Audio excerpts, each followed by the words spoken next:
it, it has grown so beautifully over the years. And we're going to celebrate that today by letting you know what we've done this year and where we're going. And in order to do that, I want to introduce Maya Coleman, our executive director. She's not quite all the way through her first year in that position, but has been with Hand in Hand for, I think, 12 years. And so I'll just tell you a little bit about Maya. She has a distinguished career as a clinical psychologist, as a researcher, mostly with children who've been hit hard by early adversity, as a teacher, and as a parent.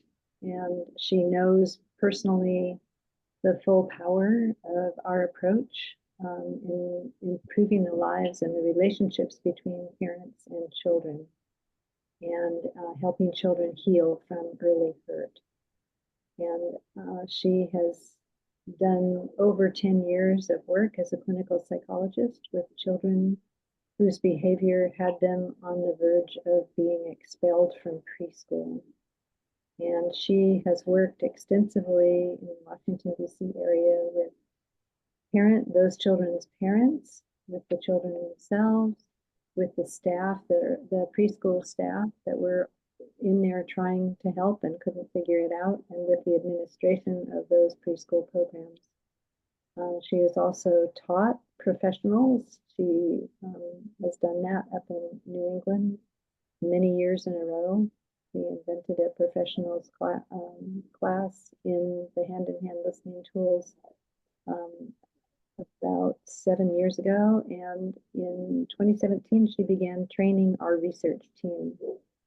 And that research team has done, we trained at the Center for the Developing Child in Boston, West Boston. And then we did a small pilot study, and then we progressed to doing a full-blown 9 or 10-week study with early childhood educators in over 20 states across the United States in 5 time zones.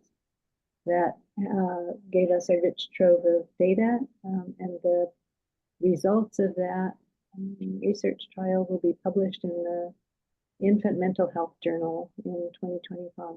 We're very proud of that.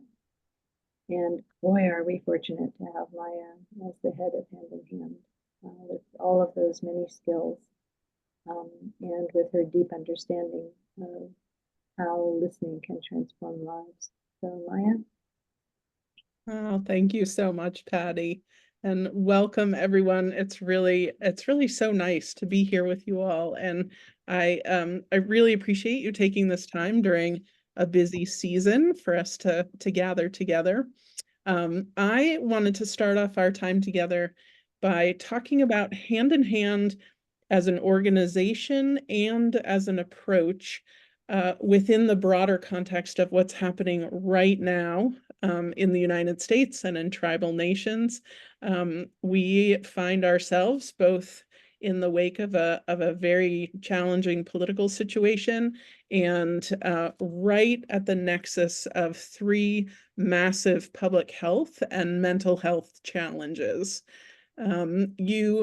You may have seen that the U.S. Surgeon General, Dr. Vivek Murthy, issued 2 really unprecedented public health advisories this year. The first was focused on the epidemic of loneliness and isolation, and the healing effects of social connection and community. In that advisory, he reported that half of adults report feeling lonely and disconnected. And the second advisory, just some months later, focused on the mental health and well-being of parents, where 48% of parents said that most days their stress is completely overwhelming. And neither of these 2 topics have ever been the focus of such a large public health effort. And it's quite incredible and hopeful that they are. The third epidemic that has not been the focus of as much awareness is actually the epidemic of exclusion, of suspension and expulsion of our youngest people from preschool. And this was actually at crisis levels before the pandemic, and we're just starting to see data about what this looks like as children born during the pandemic are entering their early care and education communities. It has been the case that children are more likely to be expelled from preschool than at any other point in their entire academic careers. And one of Hand in Hand's amazing research team members, Dr. Pamela Trivedi, used to work on government policy, and she actually wrote the brief that documented over a 3-month time frame over the course of the study, almost 1 in 10 of early care and education centers surveyed denied services to children due to behavior. And I think what we are seeing there, where we're seeing where these feelings of isolation and exclusion start, where so much stress for families and for teachers is really exacerbated, and where the preschool to prison pipeline starts. It's all right there in early care and education communities. And so I actually want to share some of the words from Dr. Murthy and his call to action from the advisories. He said, "We are called to build a movement to mend the social fabric of our nation. It will take all of us, individuals and families, schools and workplaces, healthcare and public health systems, technology companies, governments, faith organizations, and communities, working together to destigmatize loneliness and change our cultural and policy response to it. It will require reimagining the structures, policies, and programs that shape a community to best support the development of healthy relationships." And Hand in Hand is really ready to meet this moment and to meet this call. It was clear from Dr. Trivedi's research that what early childhood educational programs that help families access comprehensive services expel children at lower rates, programs that provide teachers with mentors and coaches and consultants and funding for professional development have lower rates of expulsion.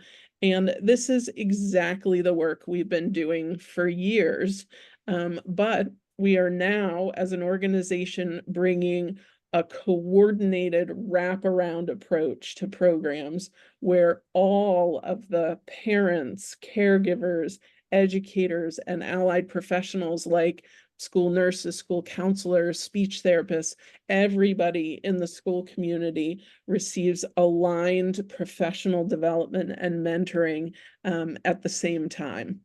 So we are building partnerships with some really wonderful programs across the US and in tribal nations.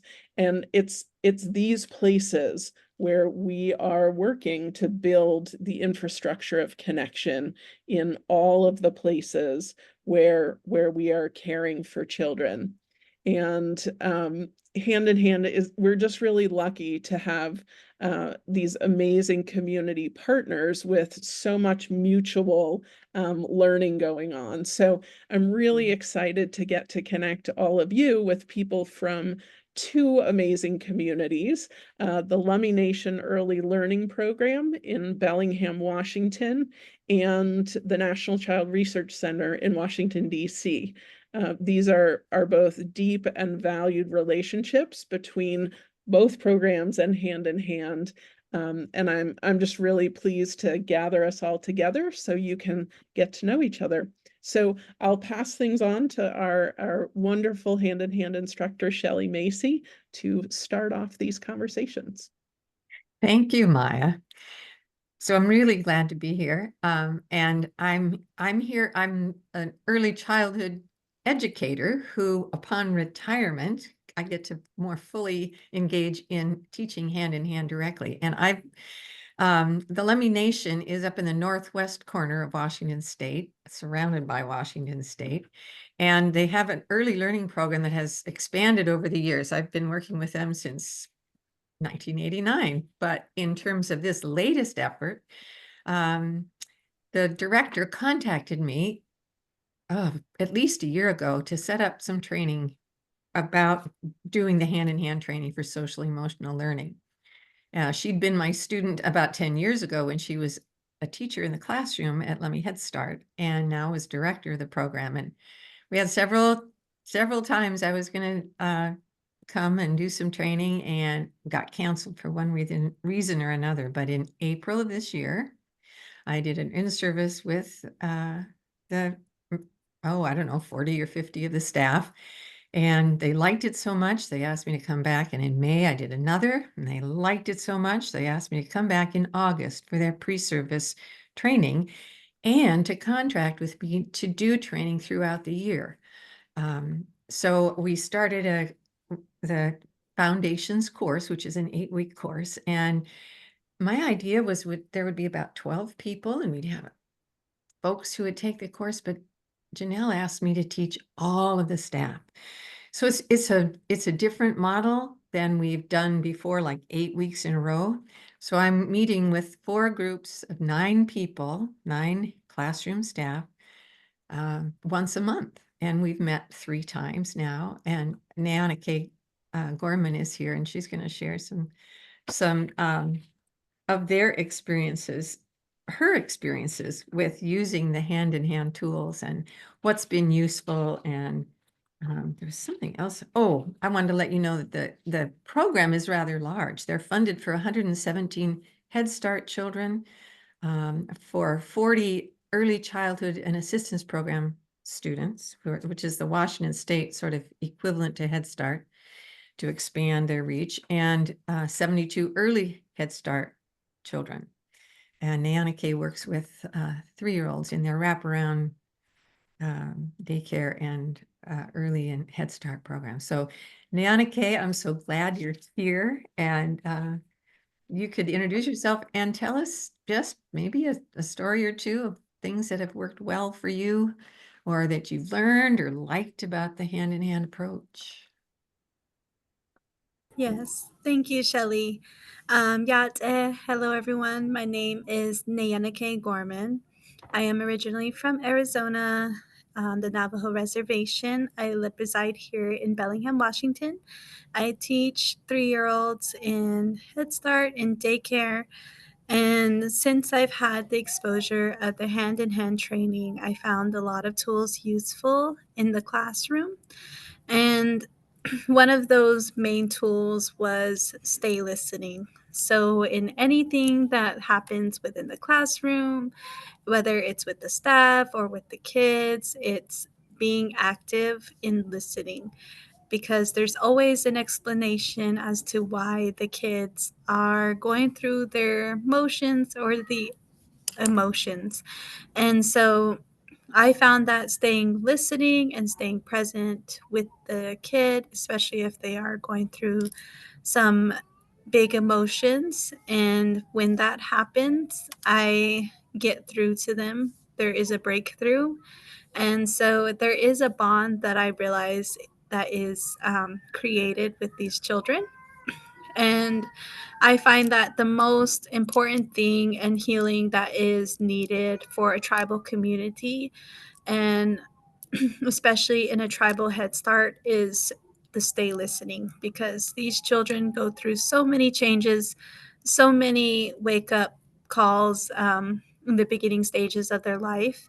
And having someone there within the classroom who you spend your time with every day to be able to let out those emotions, to let out those thoughts, to let out whatever it is they have within, to have somebody who is trained and well enough, given the right tools to be able to help the child regulate their emotions, but also to provide that support for the child, has been very useful within the program and the curriculum. That's And that was one of the main tools that I enjoyed. That's so great to hear. But very gratifying as your as the trainer in your program to hear those things. I was curious too. I know you started doing this. We've done listening partnerships within the class where staff take turns listening to each other. And I'm just wondering if you noticed anything about how that's affecting the group in our group, your group A. Yes. So the listening partnerships, each time we meet, I feel like with the staff, we are able to connect and relate with one another, but also be able to let things off of our chest and especially like our minds, and to get present with one another and also to check in with one another, because this is a program, and as much as we are in our classrooms all day every day, that gives us the opportunity to meet with one another in outside the classroom and to offer support with one another as a staff, because we are all going through the same things in terms of the classroom too, or different things, or we've experienced different situations, and we were able to grow and learn from one another from sharing those experiences. So I find that using this hand-in-hand training, and with that continued throughout the year, we are able to persevere as an entire program, and versus us staying within our classrooms and not being able to connect with one another, even though we're just down the hall from one another. So these stay listening and listening partnerships help us be more stronger together as a program. Oh, that's great to hear, Nay. Yeah. Nagar, if you want to show a few photos of the building and a little bit of the program, it'd be really great. And I got to say that, so one of the other groups, you can show it while I'm talking. One of the other groups that I'm working with, Nyanike is in the group that is actually, they're the sort of the most connected. And one of the groups has had several people who are quite quiet and not saying much. But the second time we met, one of them teased another, saying, "You just look at your shoes when we're walking down the hall." And then they all laughed and said, "That's what we all do. We don't know each other. We haven't said hi, but people are starting to say hi to me in the hall." So, and that was after just meeting once. So I'm so thrilled to be part of this group of people who are so dedicated to children and families, and now get to have each other in a bigger way. And we are looking toward working with families. We have not started that part. First, we're working with the staff and finding out how they want to proceed with working with families, because of course they're closer to the families than I am, and we are at hand in hand. So thank you very much. It's really good to hear you, Nyanike, and get to share with all of you my excitement about what we're doing. And now I want to turn it over to Molly from NCRC. Thank you. Thank you, Shelley. Thank you, Nye. I'm Molly Anderson, and I am really happy that I am currently a board member of Hand in Hand. I was the assistant head of NCRC until my retirement 2 years ago. I want to share a little bit about NCRC with you. As Maya mentioned, our proper name is National Child Research Center, but we're commonly known as NCRC. NCRC was established in 1931 and is the oldest continuously operating preschool in Washington, D.C.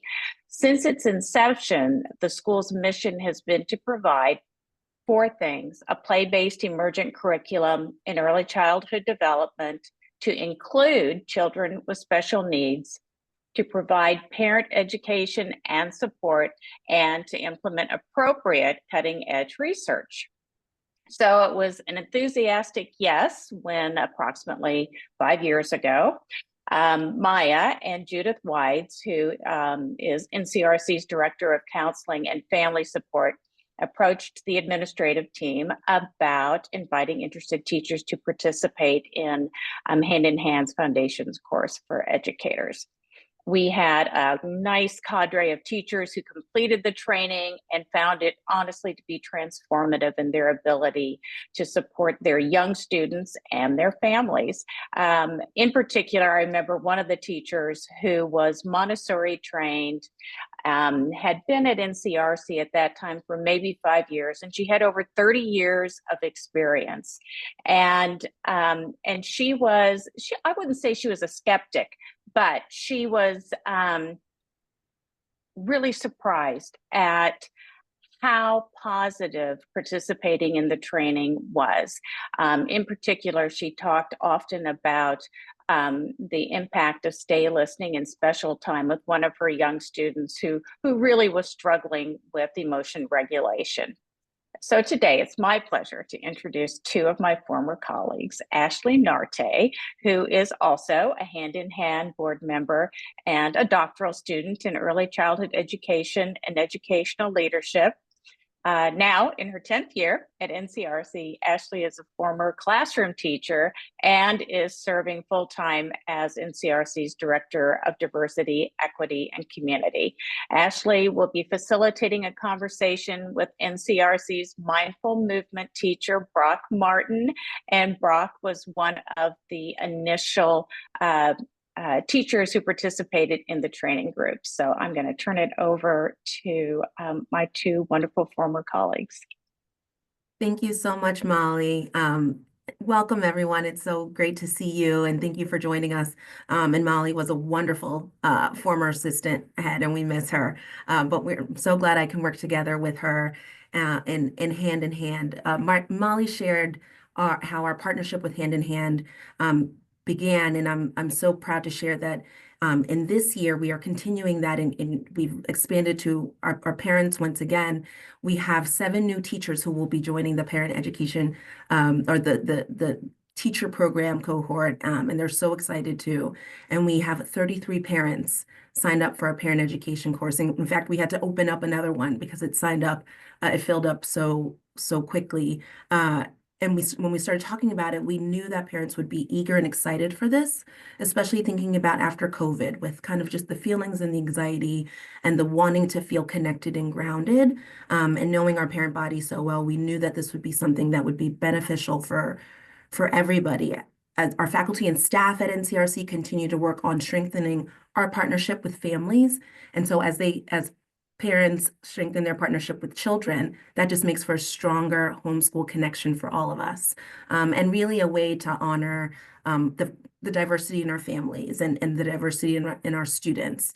And we also know that social emotional growth is the foundation of development in early childhood education and learning. And so when that security and the trust and the understanding and empathy is all there, the subjects and the letters and the numbers all fall in under it, right? And that's the cornerstone of a lot of NCRC's work. And I think in my role as Director of Community, I feel so honored to be able to work with all stakeholders and kind of see the different perspectives that go into us, and really thinking about the intersection of inclusion and diversity, and of course, supporting all of our students.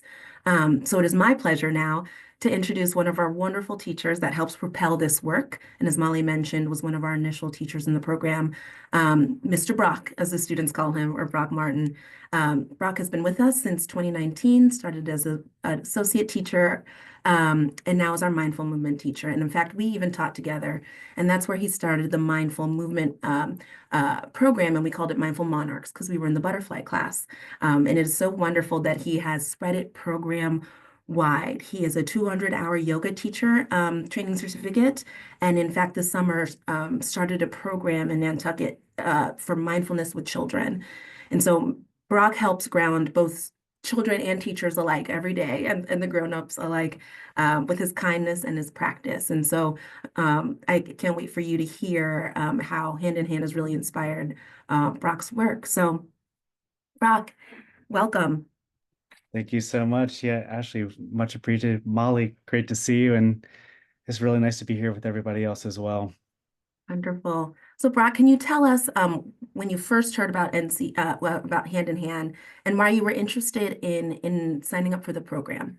Yeah. So I remember the early email communications about Hand in Hand and really immediately sparked an interest. But I was really interested in working with Hand in Hand as a way to respond to the evolving needs of our children, um, but also really learning about ways to connect with our children on a deeper, more intimate level, while also learning some of the tools necessary to respond to some of the children that, may need a little extra assistance on the side for behavior challenges or difficulties.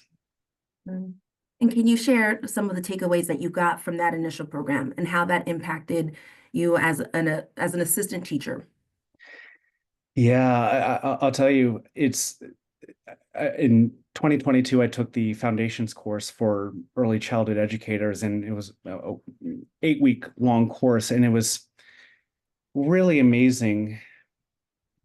It seemed like every single week perfectly aligned to something that was going on in the classroom at the time. So I was able to really take information learning from first week, second week, and so forth, bring it into the classroom. Stay listening, I remember, was something that was extremely powerful and impactful, especially with a child that needed some additional support on the end. But just the ability to sit with that child, I can't explain the connection that it formed. Nonverbal communication, the connection that it formed with that child, and then taking it forth with all the children in any way that I could. Yeah, and that's perfect. I'd love for you, Brock, to share more about the mindful movement program that we have here at NCRC, and then how the foundations course and just that overall social emotional learning from Hand in Hand has carried over into your practice. Yeah, so I teach a class called Mindful Movement, and it's a class that helps children explore the present moment through movement, creative play, breathing techniques, and mindfulness-based activities. And it's really quite amazing, actually. To prepare for this call, I was looking through the 8-week course that I took, the readings, the lessons, and it showed me that a lot of what I had learned from Hand in Hand set the tone, really established the foundation for mindful movement. In particular, I learned from Hand in Hand the power of building strong connections by giving each child my full attention using my ears as well as my eyes. I also learned from Hand in Hand the power of giving children opportunities to lead the class while also weaving in opportunities to be silly and to laugh. Most importantly, I learned from Hand in Hand the power of giving really how to establish firm foundations and limits, and Hand in Hand provided me with tools and the language that was appropriate for each child and necessary to support just some of the children with behavior issues. So all in all, I can say Hand in Hand has really helped me with mindful movement, and I've tried my best to take what I've learned through Hand in Hand and share it with every single child that I interact with. Thank you so much, Brock. We are excited to, as I said, kind of continue bringing Hand in Hand and all our learnings into every facet of our work at NCRC, expanded now to our parents, to our new teachers who will learn, and I think to leadership as well, because the role of leadership in supporting the community in this work is also just as pivotal. So thank you all so much. This is really wonderful to hear from all of you and at LUMI and NCRC. I'm really happy we've all getting to know each other a little bit better. I'd love for us to have maybe five minutes or so for people to share your thoughts and questions for our guests or for any of us at Hand in Hand. The plan is for us to wrap up at 1:15, but I and a few other Hand in Hand people will hang out afterwards for the remainder of the hour. So you can join us for that piece too. But right now, let's just take a few minutes for some thoughts and questions for our guests.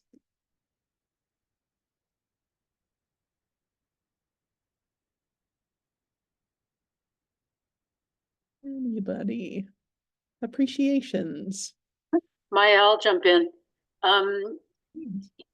Each time we have these kind of calls, I'm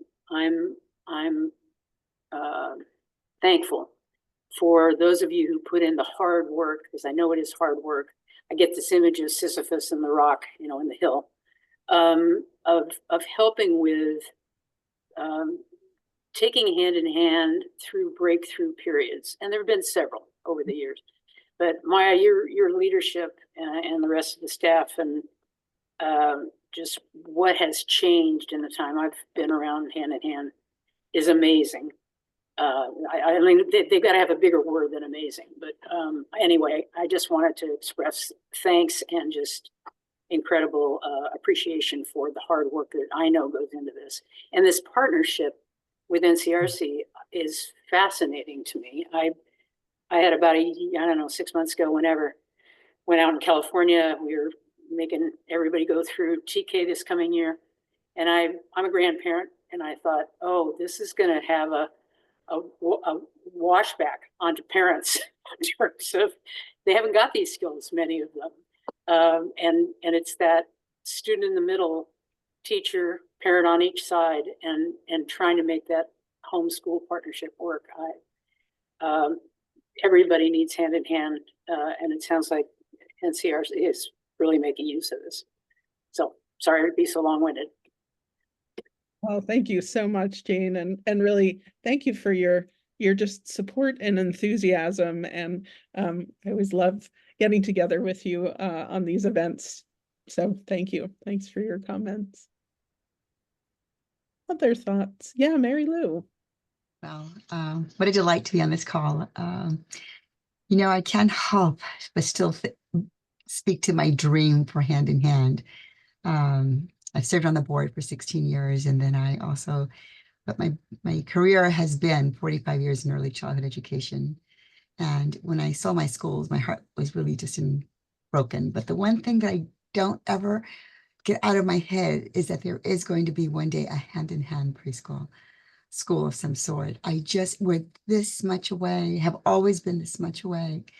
And I have that dream. I voiced it lots of times, but I want to say it to a bigger group because I want to. And I can taste it. I could feel it. I could see the money just pouring in for it.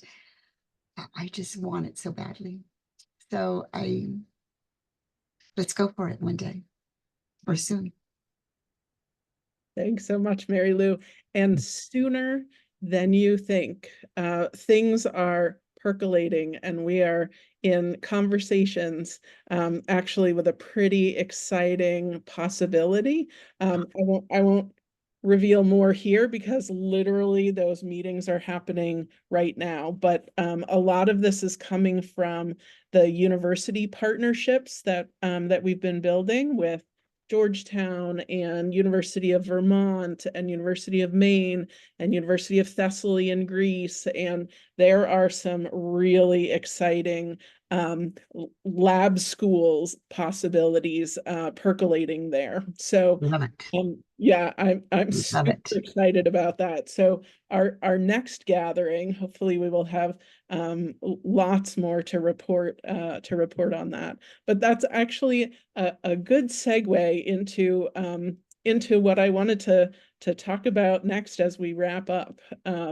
So I want to just put out the thought as everybody is kind of thinking about your giving this year, to think about joining with me in supporting this work and the work that is kind of on the horizon. I want to thank you first, really, for all of the support that you have already given. So many of you on the call have made this work possible. We are really looking to scale, to really go to scale with what we are doing. We're working to raise $125,000 to cover our budget for this year, for 2024. So I want to talk about that piece first, because before we can think about these next phases, we need to think about what we're doing currently. So one way to support this work, as many of you have done, is to make a one-time donation. That can happen in kind of all the ways that that you can give: credit card, paper checks, grants from donor advised funds, stock donations. But I want to mention that we are also now able to receive donations of cryptocurrency. That those go through another nonprofit that converts it to US currency, and it comes to us without us needing to process it ourselves in any way. So if you are in a situation where you would like to do that, you can contact me directly, and I can let you know how to do that. But there should be now a link in the chat where you can set up any of the other kinds of one-time donations you might like to make. A second way to support us that I want to put in a special plug for is becoming a monthly donor. And I will say that the boost that we feel when we see the support from our current monthly donors come through in this regular way is really powerful. It's, regardless of the amount, it's those regular reminders that we are working on this together that have a real outsized impact. So I would love for us to be able to add 25 more people as monthly donors before the end of the year. So that would be a great way to join us, and you can also do that through the regular link in the chat. But a third way to support us is actually speaks to our networks and our expansion and our reach, which is to connect us with people in your networks who might be interested in our work. You can share a recording of this event that will go out to you. We'll send some follow-up materials that you can pass along about what we're doing and our projects.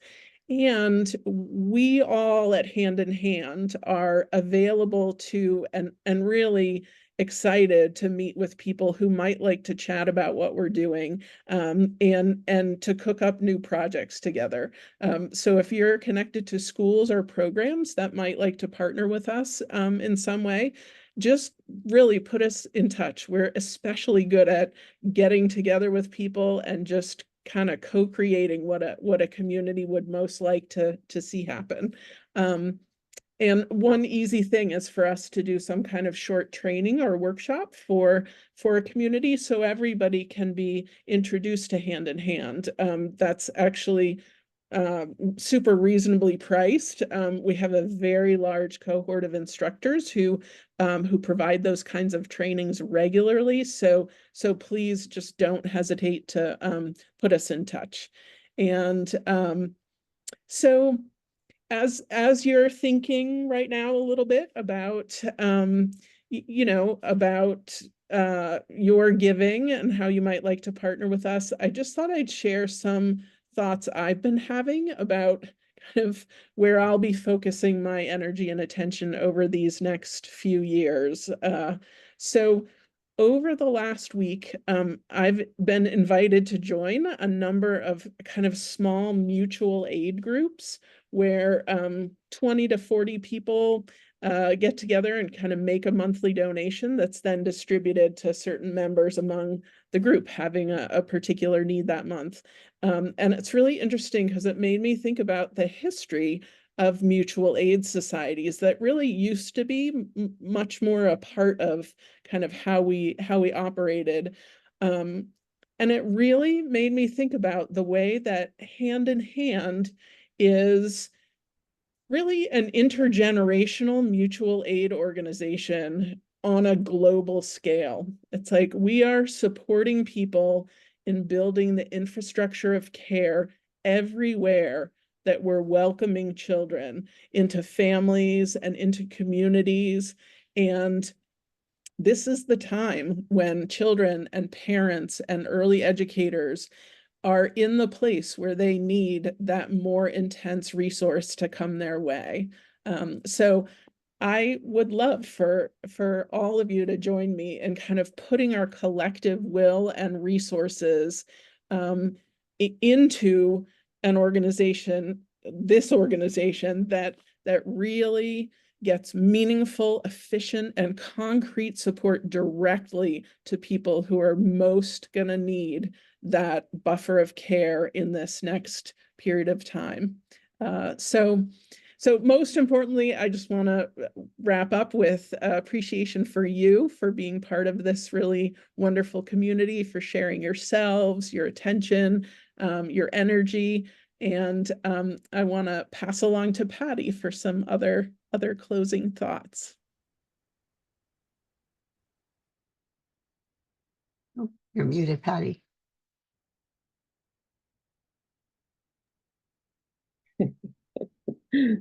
So not a Jackie. I just want to thank you all for being here. Thank you for taking the time to keep up with, where Hand in Hand is going and how we are growing and expanding.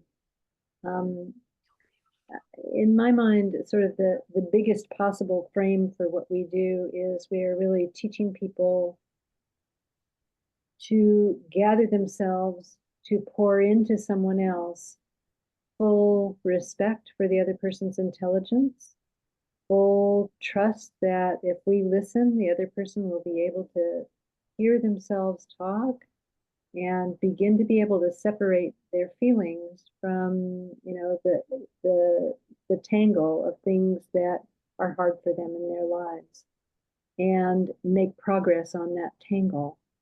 And it seems to me that, in this country and in many other countries right now, the tangles that are in people's way of remembering how to love and remembering how to offer respect and remembering how to give other people the chance to say what they think and feel what they feel and heal from the hurts that have happened to them with the aid of your listening, that really is what will move us forward in humanity as a whole. We need connection. It's at the center of our beings to be connected to one another. And when we're angry, when no one has listened to us, when we feel isolated, it is very difficult to remember to connect or to want to connect or to enjoy connection. And what Hand in Hand brings to people who learn to do listening exchanges and learn to listen to children is that faith in human intelligence and that faith that people can heal from the hard feelings that occupy their minds and can then do more constructive things in the world around them without preaching or teaching or coercion. And really so I've seen people at Hand in Hand take the listening partnerships into climate action work. I've seen them take it into work with parents whose children are in palliative care, whose children are not expected to live in hospitals. They take it into their learning, into school, where they get together with other students and support one another in the task of learning and getting a handle on how to be in this world as a grown-up. That it's infinitely adaptable, the skills of learning. And so what we teach doesn't just stay in the preschool or in the home. It goes out into lots of different places and allows people to both lead and follow well. So I think it's a good project for parents, for sure, for early childhood educators, yes, and really for all human beings. We'd like to take it everywhere. Thank you for being here. You just have to speak. You just have to speak. What? Great. Thank you so much, everybody, for being here. You don't have to touch up our anything. formal time together, and I will stop the recording here, and people can You just head speak off up. for what they're doing next. But we will hang around for another 10 or 15 minutes if people want to continue this conversation. Maya, on behalf of the board,